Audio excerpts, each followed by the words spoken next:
नमस्कार, मैं सृष्टि मीना, कक्षा 12वीं विज्ञान संकाय की छात्रा पीएम श्री स्वतंत्रता संग्राम में आदिवासी समुदायों के योगदान पर प्रोजेक्ट लेकर प्रस्तुत हूँ। हम स्वतंत्र भारत में श्वास ले रहे हैं। ये स्वतंत्रता हमें यूं ही नहीं मिली है। इसके लिए असंख्य वीरों ने अपने प्राणों की बाजी लगाकर देश को स्वतंत्र कराया है।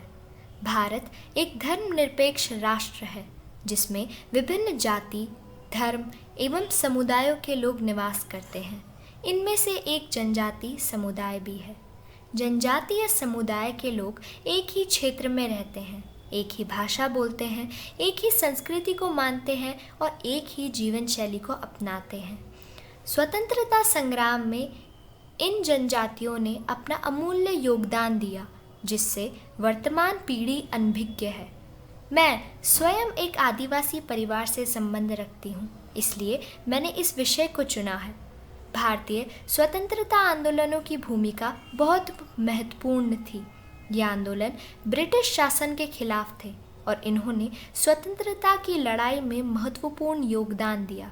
इनका मुख्य उद्देश्य ब्रिटिश शासन का विरोध करना, अपनी ज़मीन और संस्कृति की रक्षा करना, स्वतंत्रता और आत्मनिर्णय की मांग था। स्वतंत्रता संग्राम के इतिहास में हमें कई महान सेनानियों, आंदोलनों और संघर्षों की गाथाएं मिलती हैं। इनमें महात्मा गांधी, भगत सिंह, सुभाष चंद्र बोस जैसे महानायक प्रमुख रूप से चर्चित होते हैं। लेकिन एक ऐसा वर्ग है जिनके संघर्ष, बलिदान और योगदान को लंबे समय तक अनदेखा किया गया, और वह है भारत के आदिवासी। आदिवासियों का स्वाधीनता संग्राम में योगदान अप्रकाशित रहते हुए भी अत्यंत महत्वपूर्ण है। आदिवासियों का भारत के जंगलों और पर्वतों में निवास था। वे प्रकृति से जुड़े हुए सरल और स्वाभिमानी लोग थे, जिनका जीवन सीधे जंगलों और संसाधनों पर निर्भर था। ब्रिटिश शासन के दौरान उनके प्राकृतिक संसाधनों पर नियंत्रण करने और उनके पारंपरिक जीवन को प्रभावित करने का प्रयास किया गया। तभी समुदाय के लोगों ने संगठित होकर अंग्रेजों के खिलाफ संघर्ष किया। प्रारंभिक विद्रोह और आंदोलन। ब्रिटिश शासन से पहले भी आदिवासी अपने आत्मसम्मान और अधिकारों की रक्षा के लिए संघर्ष कर रहे थे। जब अंग्रेजों ने उनकी ज़मीनों और जंगलों पर कब्जा करने की कोशिश की, आदिवासियों ने विद्रोह किया। कुछ प्रमुख आदिवासी विद्रोह थे, जैसे कि रानी गाइडिनल्यू और नागा विद्रोह। मणिपुर की रानी गाइडिनल्यू ने नागा आदिवासियों को संगठित कर ब्रिटिश शासन के खिलाफ सशस्त्र विद्रोह किया। उन्होंने अंग्रेजों के खिलाफ युद्ध को नेतृत्व किया और भारतीय संस्कृति और स्वतंत्रता के प्रति समर्पण को प्रदर्शित किया। रानी गाइडिनल्यू को अंग्रेजों ने गिरफ्तार किया, लेकिन उनकी विचारधारा ने पूर्वोत्तर में स्वतंत्रता संग्राम को एक नई दिशा दी। दूसरा, कोंडा डोरा और अल्लूरी सीताराम राजू। आंध्र प्रदेश के आदिवासी इलाकों में अल्लूरी सीताराम राजू ने आदिवासियों को संगठित कर ब्रिटिश हुकूमत के खिलाफ सशस्त्र विद्रोह छेड़ा। उनका संघर्ष 1922 से 1924 तक चला, जिसे रंपा विद्रोह के नाम से भी जाना जाता है। आदिवासियों के साथ मिलकर उन्होंने अंग्रेज़ों को जंगलों से बाहर निकालने का प्रयास किया और उनके खिलाफ गुरिल्ला युद्ध लड़ा।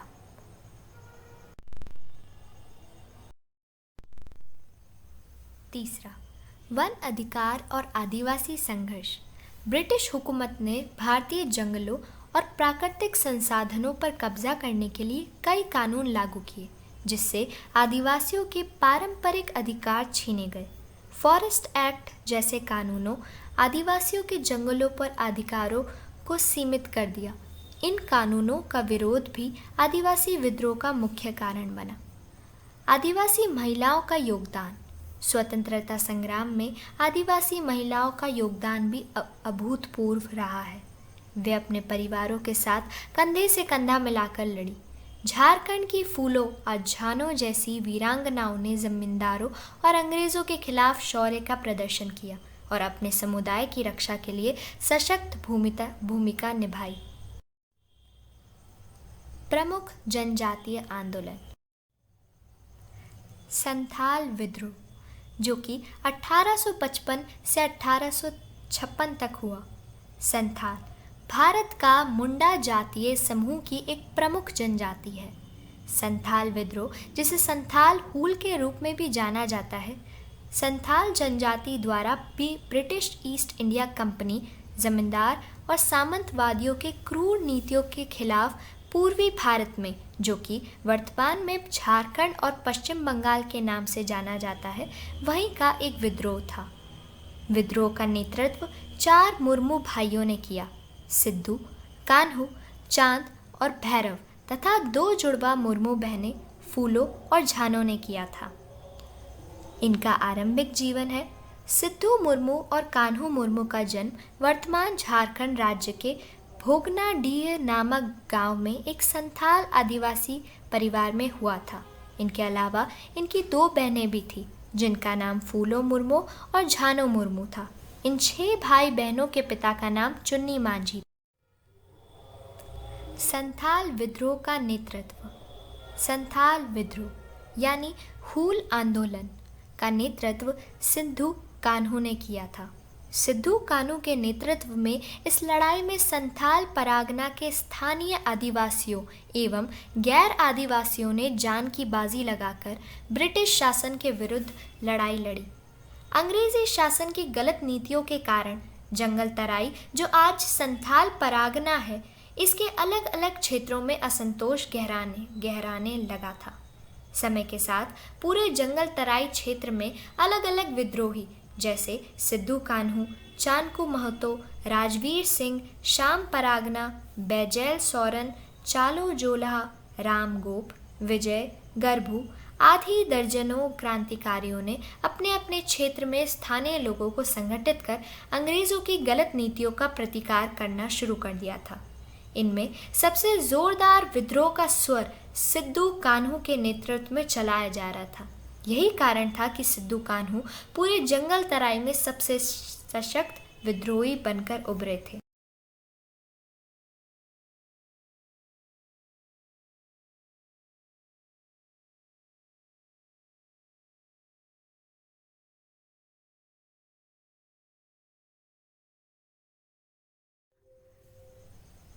जनजातीय आंदोलन में एक महत्वपूर्ण नाम और है, बिरसा मुंडा।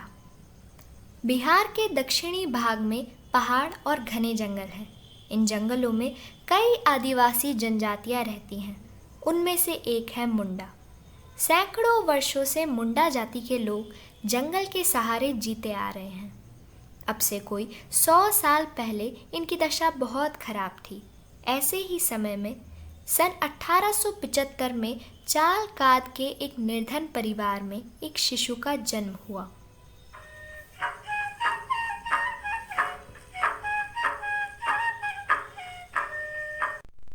बृहस्पतिवार या वीरवार को जन्म लेने के कारण इस बच्चे का नाम बिरसा रखा गया।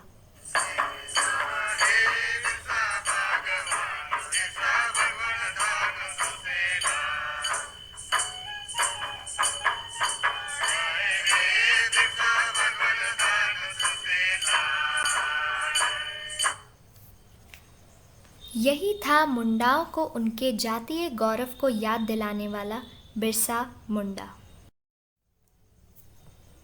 बिरसा मुंडा का जीवन। बिरसा मुंडा एक भारतीय आदिवासी स्वतंत्रता सेनानी और मुंडा जनजाति के लोकनायक थे। इनके पिता का नाम सुगाना पूर्ति और माता का नाम करमी पूर्ति था। सालगा गांव में प्रारंभिक पढ़ाई के बाद वे चाईबासा विद्यालय में पढ़ाई करने चले गए। 19वीं शताब्दी के अंत में अंग्रेज़ों ने कुटिल नीति अपनाकर आदिवासियों को लगातार जंगल, ज़मीन और उनके प्राकृतिक संसाधनों से बेदखल करने लगे।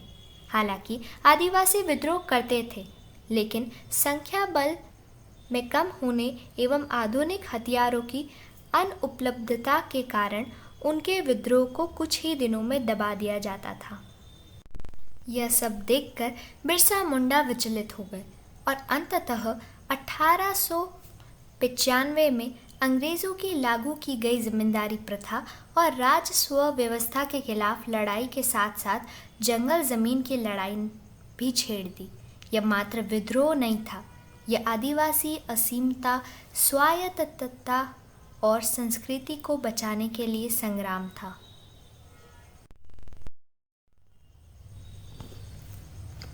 धरती आबा।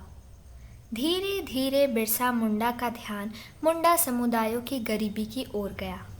आदिवासियों का जीवन अभावों से भरा हुआ था। 20 वर्ष के होते होते बिरसा मुंडा वैष्णव धर्म की ओर मुड़ गए।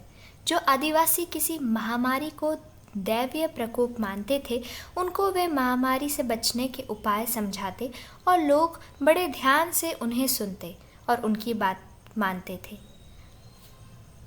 आदिवासी हैजा, चेचक सांप के काटने, बाघ के खाए जाने को ईश्वर की मर्जी मानते थे, लेकिन बिरसा उन्हें सिखाते कि चेचक हैजा से कैसे लड़ा जाता है।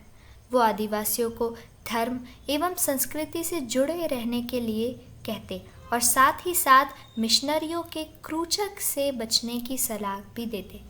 धीरे धीरे लोग बिरसा मुंडा की कई बातों पर विश्वास करने लगे और मिशनरी की बातों को नकारने लगे।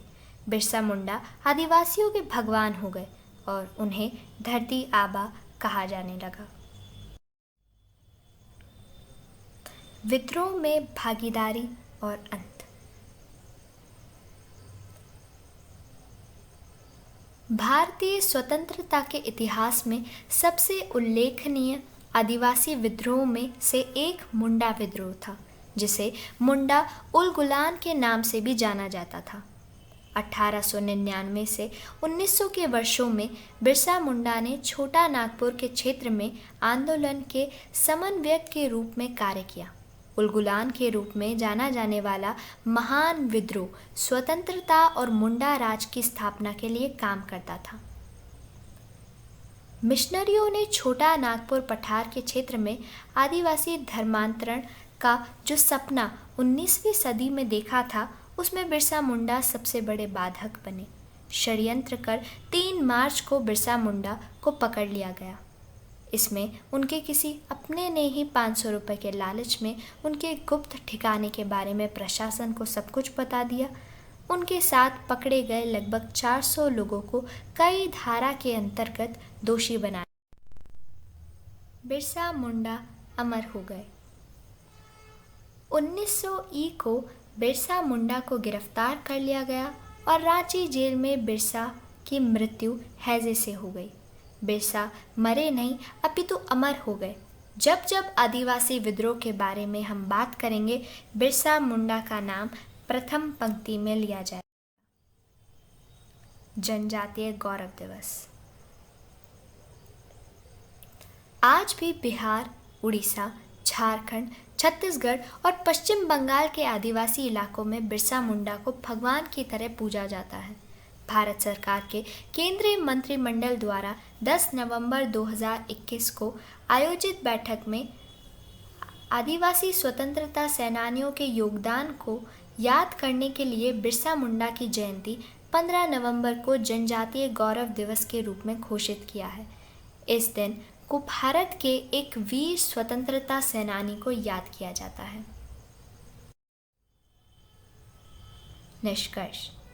भारतीय संग्राम में जनजातीय आंदोलनों ने महत्वपूर्ण योगदान दिया। ये आंदोलन ब्रिटिश उपनिवेशवाद के खिलाफ लड़ाई लड़ रहे थे और अपनी पूर्वजों की भूमि की रक्षा कर रहे थे।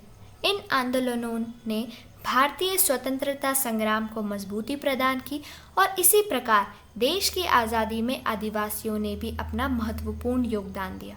स्वतंत्रता का आदिवासी संघर्ष एक ऐसी ज्योति है जो कभी बुझ नहीं सकती। उनका बलिदान और साहस हमें प्रेरणा देता है कि आज भी हमें अन्याय के खिलाफ खड़े होने का साहस रखना चाहिए।